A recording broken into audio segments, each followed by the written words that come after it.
this is Series 2, Episode 8, What Children Keep Teaching Us. Hi, I'm Jan, I'm a children's author and a nonna, and this is Not Netflix Natters. Now, this episode is a little different. Over the past few weeks, I've been busy, and I've had a bit of a break with my grandchildren.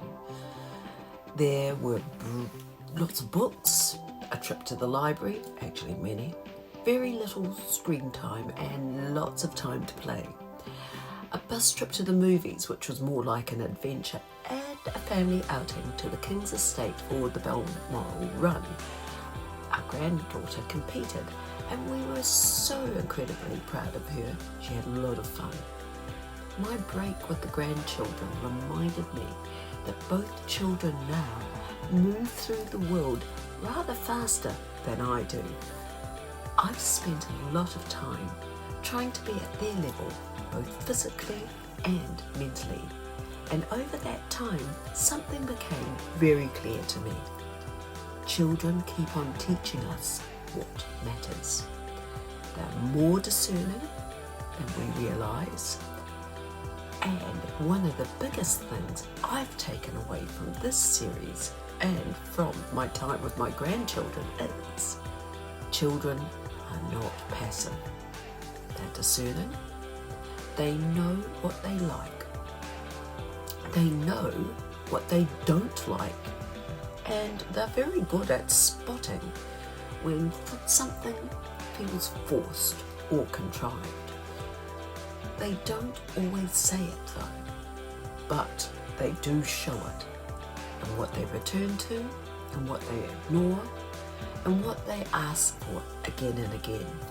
They love the ridiculous, but not the empty. Children love silliness. They love nonsense, but not all nonsense works.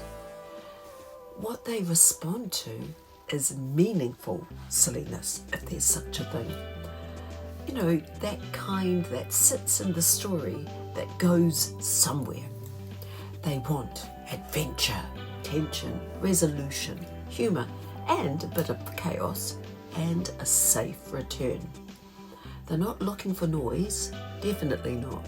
They're looking for something that feels alive. They still want real experiences. What struck me the most about the time I spent with my grandchildren was how little it depended on screens. There were books everywhere, lots of trips, lots of play, and that carried out throughout the day. Our bus trip really felt like an adventure. That family date to the cinema was much more than just the film. And what stood out for me was a sense of fun, not a sense of missing something. It was a sense of fullness, because children don't need constant stimulation. They need a rhythm. They need time, shared experiences. And looking through their eyes, I found myself really seeing the world so differently.